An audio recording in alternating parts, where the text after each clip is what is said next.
তোমরা অনেকেই আমাকে কমেন্ট করে জিজ্ঞাসা করেছো, স্যার থার্ড সেমিস্টারে আমরা যদি ফেল করি তাহলে কি ফোর্থ সেমিস্টারে পরীক্ষা দিতে পারবো? বা থার্ড সেমিস্টারে যদি আমরা ফেল করি তাহলে কি আমাদের সাপ্লিমেন্টারি দিতে হবে? সমস্ত বিষয় তোমাদেরকে একদম ক্লিয়ার করে দেবো আজকে। তোমরা ভিডিওটি শেষ পর্যন্ত দেখো। তোমাদের 12 ক্লাস পাস পর্যন্ত কিভাবে তোমাদের এই পাস ফেল সিস্টেমটাকে করা হয়েছে সে বিষয়টি একদম পরিষ্কারভাবে তোমাদেরকে আজকে আমি বুঝিয়ে দেবো। তো আমি 11 এর পার্টটাও একটু টাচ দিই, তাহলে তোমাদের বুঝতে সুবিধা হবে। আমাদের উচ্চ মাধ্যমিক এই সেশনটাকে দুটো ভাগে ভাগ করা হয়েছে, একাদশ শ্রেণী এবং দ্বাদশ শ্রেণী। একাদশ শ্রেণীতে তোমাদের পরীক্ষা দিতে হবে first semester plus second semester plus project. আমি প্রজেক্ট হিসাবেই বলছি কারণ অনেক সাবজেক্টে প্র্যাকটিক্যাল আছে, কারণ সবটা নিয়ে বলতে গেলে অনেকটা জটিল হয়ে যাবে ব্যাপারটা। তোমরা যাদের প্র্যাকটিক্যাল আছে তারাও পার্সেন্ট হিসাবে ধরে নেবে। সিস্টেমটা আমি বুঝিয়ে দিচ্ছি তোমাদের। তাহলে জেনারেল সাবজেক্ট হিসাবে 40 মার্কের 11 এ পরীক্ষা হবে ফার্স্ট সেমিস্টারে, মাল্টিপল চয়েস। 40 মার্কের থিওরি হবে আর 20 মার্কের প্রজেক্ট হবে। তো এই ক্ষেত্রে আমাদের যে নিয়ম করা হয়েছে সেটা হলো ফার্স্ট সেমিস্টার এবং সেকেন্ড সেমিস্টার আর প্রজেক্টের নাম্বার এই তিনটে কম্বাইন্ডে আমাদের পাস আউট হবে। তো এই ক্ষেত্রে কিন্তু তিনটে পার্টেই তোমাকে 30% করে নাম্বার তুলতে হবে। কোনো একটা পার্টে যদি তুমি কম নম্বর পাও 30% এর কম, তাহলে কিন্তু তোমাকে সাপ্লিমেন্টারি দিতে হবে।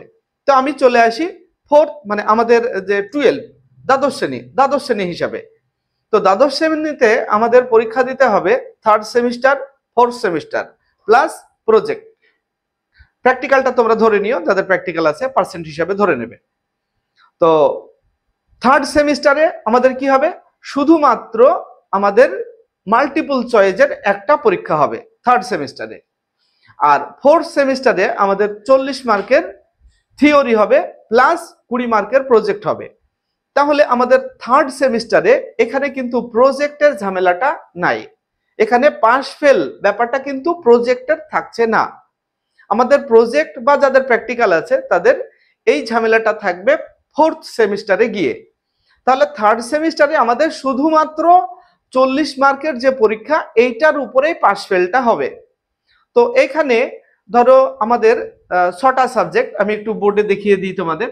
যেমন ধরো বাংলা আছে থার্ড সেমিস্টারে, বাংলা আছে, ইংরেজি আছে কম্পালসরি।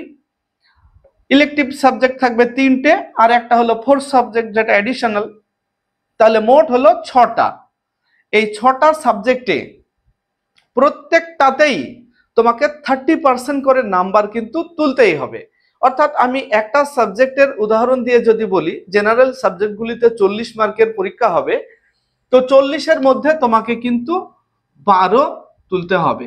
40-এর মধ্যে অন্তত 12, মিনিমাম 12। তুমি যদি 12 এর কম পাও তাহলে কিন্তু তোমার সাপ্লিমেন্টারি হয়ে যাবে। আবার তোমাকে এই পরীক্ষাটা দিতে হবে 12-র যদি কম পাও।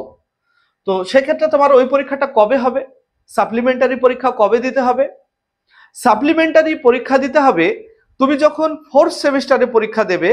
তোমার যে বাংলা পরীক্ষার যে রুটিন, মানে যেদিন যে পরীক্ষা তুমি যে বিষয়ে সাপ্লিমেন্টারি পাবে, সাপ্লিমেন্টারি দিতে হবে সেই সাবজেক্টের দিনেই তোমাকে ফোর্থ সেমিস্টারের সময় সাপ্লিমেন্টারি পরীক্ষাটা দিতে হবে।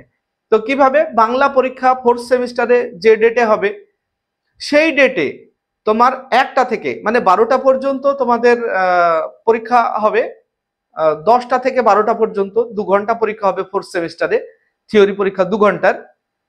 তো সেই ক্ষেত্রে তোমাদের 12টা পর্যন্ত ফোর্থ সেমিস্টারের সাধারণ যে পরীক্ষা সেটা হয়ে যাবে। তারপরে তোমাকে থার্ড সেমিস্টারের যে সাপ্লিমেন্টারি তার জন্য 1টার সময় আবার পরীক্ষা দিতে হবে। তাহলে কি হলো, তোমাকে ডবল পরীক্ষা দিতে হবে। তুমি যদি এই সেমিস্টারে 12 এর কম পাও তাহলে তোমাকে সাপ্লিমেন্টারি দিতে হবে এবং ফোর্থ সেমিস্টারে গিয়ে তোমাকে ডবল পরীক্ষা দিতে হবে। তাহলে এইবার এখানে তোমাদের প্রত্যেকটা সাবজেক্টেই কিন্তু তাই, প্রত্যেকটা সাবজেক্টের ক্ষেত্রে তোমাকে এই পার্সেন্টেজে নম্বর কিন্তু তুলতে হবে। এই যে ইলেকটিভ সাবজেক্টগুলি আছে এক্ষেত্রেও 40 মার্কের মধ্যে তোমাকে 12 করে তুলতেই হবে, প্রত্যেকটাতে 40-এর মধ্যে 12 মাস্ট এটা। এরপর তুমি 12 এর যদি বেশি পাও তাহলে তো কোনো কথাই নেই, কিন্তু 12 যদি কম হয় কোনো একটা সাবজেক্টে, তাহলে সেই সাবজেক্টে সাপ্লিমেন্টারি হয়ে গেল তোমার। এবার তুমি কি করবে, ফোর্থ সেমিস্টারের পরীক্ষা যেদিন হবে যে সাবজেক্টের, যদি তুমি দেখা গেল যে আমার ইলেকটিভ সাবজেক্ট যে 3টে আছে তার মধ্যে তুমি কোনো একটাতে, আমি ধরে নিলাম হিস্ট্রিতে তুমি সাপ্লিমেন্টারি পেয়ে গেলে, 12-র মধ্যে 10 পেলে, তাহলে তোমাকে হিস্ট্রি পরীক্ষা যে রুটিনে আছে সেই দিন তোমার ফোর্থ সেমিস্টারের পরীক্ষা হবে প্রথমে 10টা থেকে 12টা পর্যন্ত, তারপরে তোমার সাপ্লিমেন্টারি পরীক্ষা ওই হিস্ট্রির উপরে আবার 1টা থেকে শুরু করতে হবে। এরপরের যে ঘটনা সেটা হলো, তুমি যদি আবারও সাপ্লিমেন্টারি হয়ে যাও, মানে আবার দেখা গেল যে ফোর্থ সেমিস্টারের সঙ্গে তুমি থার্ড সেমিস্টারে সাপ্লিমেন্টারি দিলে, সেখানেও তোমার 30% হলো না, সেক্ষেত্রে তোমার কি হবে, সেক্ষেত্রে তোমাকে আবার পরের বছরে, এখানে কিন্তু একটা বছর ল্যাপস তোমার হয়ে যাবে, বা তুমি থার্ড সেমিস্টারে সাপ্লিমেন্টারি কভার করে গেলে 30% হয়ে গেল, কিন্তু ফোর্থ সেমিস্টারে গিয়ে আবার তোমার 30%-এর কম হয়ে গেল, সেক্ষেত্রেও তোমার পরের বছরে গিয়ে তোমাকে সাপ্লিমেন্টারি দিতে হবে, কারণ 6 মাস পরে যে তুমি সাপ্লিমেন্টারি পাবে তা পাবে না, পরের বছরে মানে একাডেমিক ইয়ারে। এইভাবে তুমি যদি তোমার সাপ্লিমেন্টারি বারবার ফেল করো, তাহলে তুমি পাবে যে সাল থেকে তুমি রেজিস্ট্রেশন করেছো সেই রেজিস্ট্রেশন থেকে 7 বছর পর্যন্ত তুমি সময় পাবে সাপ্লিমেন্টারি কভার করার। তারপরেও যদি তুমি কভার করতে না পারো তাহলে তোমার রেজিস্ট্রেশন ক্যান্সেল হয়ে যাবে, আর তুমি উচ্চ মাধ্যমিক পাস এই উচ্চ মাধ্যমিক শিক্ষা সংসদের আন্ডারে আর দিতে পারবে না। 7 বছর পর্যন্ত তুমি এটা সুযোগ পাবে, যদিও আমাদের আগের যে নিয়ম ছিল সেখানে কিন্তু 5 বছর নিয়ম ছিল, এবারে 2 বছর বাড়ানো হয়েছে 7 বছর। তাহলে তোমরা বুঝতে পারলে। এবারে রেজাল্ট প্রসঙ্গে আসি তোমাদের। এখানে তোমাদের যে বাংলা এবং ইংরেজি, এইখানে কিন্তু এই দুটো হলো তোমাদের কম্পালসরি সাবজেক্ট, বাংলা এবং ইংরেজি থার্ড সেম এবং ফোর্থ সেম। আর এখানে একটা কথাও বলার আছে, প্রজেক্টেও কিন্তু তোমাকে 30% পেতে হবে, মানে প্রত্যেকটা জায়গাতে তোমাকে 30% করে নম্বর তুলতে হবে। প্রজেক্টে যেমন 20 মার্কের প্রজেক্ট, এখানে অন্তত 6 মার্ক তোমাকে পেতেই হবে। কোনো মাস্টারমশাই যদি তোমাকে 6-এর কম দেয় তাহলে কিন্তু প্রজেক্টে তুমি ফেল হয়ে গেলে। তো এখন আমাদের তাহলে প্রত্যেকটা স্টেজেই আমাকে 30% করে নম্বর তুলতে হবে। তাহলে আমাদের থার্ড সেম 30% অ্যাবাভ পেতে হবে, ফোর্থ সেমে 30% অ্যাবাভ পেতে হবে। প্রত্যেকটা সাবজেক্টে যদি প্রত্যেকটা ক্ষেত্রেই তুমি যদি 30% কভার করতে পারো তবেই তোমার সেই সাবজেক্টটা পাস হবে। এবং তোমার পাস ফেলের ক্ষেত্রে এই যে আমাদের বাংলা এবং ইংরেজিতে তুমি যদি কোনো কারণে কভার করতে না পারো, সাপ্লিমেন্টারি হয়ে যায়, তাহলে কিন্তু পরের বছর তোমাকে বাংলা এবং ইংরেজিতে কম্পালসরি আবার সাপ্লিমেন্টারি দিতে হবে। এটা বিষয়টা ভালোভাবে বোঝো, বাংলা এবং ইংরেজির ক্ষেত্রে কোনো ছাড় নেই। বাংলা এবং ইংরেজিতে সাপ্লিমেন্টারি যদি কারো হয়ে যায় ফোর্থ সেমিস্টারে, মানে থার্ড সেমিস্টারে সাপ্লিমেন্টারি হলে তো তুমি ফোর্থ সেমিস্টারে আবার সুযোগ পাচ্ছ, কিন্তু ফোর্থ সেমিস্টারে গিয়ে যদি কোনো কারণে সাপ্লিমেন্টারি হয়ে যায় তাহলে কিন্তু তোমাকে পরের একাডেমিক ইয়ারে গিয়ে পরীক্ষা আবার দিতে হবে, মানে সাপ্লিমেন্টারি দিতে হবে। তাহলে আমাদের বাংলা ইংরেজির ক্ষেত্রে কম্পালসরি, আর এই যে ইলেকটিভ সাবজেক্ট 3টে আর একটা ফোর্থ সাবজেক্ট আছে, এই যে 4টে সাবজেক্ট আছে, এই 4টে সাবজেক্টের মধ্যে তুমি যদি কোনো একটাতে সাপ্লিমেন্টারি পেয়ে যাও তাহলেও তুমি পাস হয়ে যাবে, উচ্চ মাধ্যমিক পাস হয়ে যাবে। দেখা গেল ইলেকটিভ সাবজেক্ট আছে 3টে, তুমি এই 3টের মধ্যে দুটো সাবজেক্টে তুমি পাস করে গেলে, আর একটাতে সাপ্লিমেন্টারি হয়ে গেল, আর ফোর্থ সাবজেক্টে তুমি পাস করে গেলে, তাহলে কি হলো, ইলেকটিভ সাবজেক্ট দুটো আর একটা ফোর্থ সাবজেক্ট, তাহলে 3টে সাবজেক্টে আমার পাস হয়ে গেল।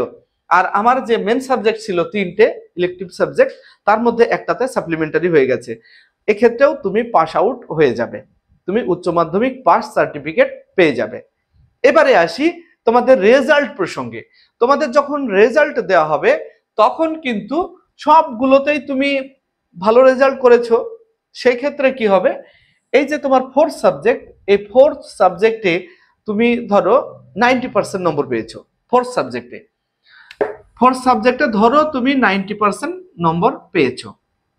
আর এই যে তোমাদের এই বাকি 5টা সাবজেক্ট, বাংলা এবং ইংরেজি সহ, এখানে বাংলা এবং ইংরেজি সহ, বাংলাতে তো তোমাকে 30% কভার করতেই হবে, মানে সাপ্লিমেন্টারি হলে হবে না, কভার করতেই হবে। পাস করার পর দেখা গেল যে বাংলা বা ইংরেজিতে বেশিরভাগ ক্ষেত্রে ছাত্রছাত্রীরা কি হয়, ইংরেজিতে একটু কম নম্বর পায় বেশিরভাগ ছাত্রছাত্রীরাই। তো সেই ক্ষেত্রে কেউ হয়তো এখানে 50% নম্বর পেয়েছে ইংরেজিতে। এই ক্ষেত্রে কি হবে, তোমাদের যে রেজাল্ট, মানে এটাই হলো সর্বনিম্ন নাম্বার কোন স্টুডেন্টের, দেখা গেল এটা হলো সর্বনিম্ন নাম্বার 50% ইংরেজিতে। বাকিগুলিতে হয়তো বাংলাতে 70% আছে, ইলেকটিভ সাবজেক্টগুলিতে 85-80 এরকম নম্বর আছে, শুধু ইংরেজিতে 50% নম্বর আছে। এই ক্ষেত্রে তোমাদের বেস্ট অফ 5 এর রেজাল্ট হবে। এই বেস্ট অফ 5 এ 5টা সাবজেক্ট ধরা হবে এবং তার মধ্যে তখন ইংরেজিটা বাদ দিয়ে তোমাদের রেজাল্ট কাউন্ট করা হবে। এই হলো আমাদের পাস ফেল প্রথা। তো এরপরেও যদি তোমাদের কোনো জিজ্ঞাসা থেকে থাকে তাহলে আমাকে কমেন্ট করে জানাবে, আমি তোমাদেরকে আরো স্পষ্ট করে বুঝিয়ে দেব। ভিডিওটি কেমন লাগলো, যদি ভালো লাগে লাইক, কমেন্ট এবং শেয়ার করবে। আসছে পরবর্তী ভিডিও নিয়ে, সে পর্যন্ত সবাই ভালো থাকবে, সুস্থ থাকবে। ভিডিওটি শেষ পর্যন্ত দেখার জন্য ধন্যবাদ।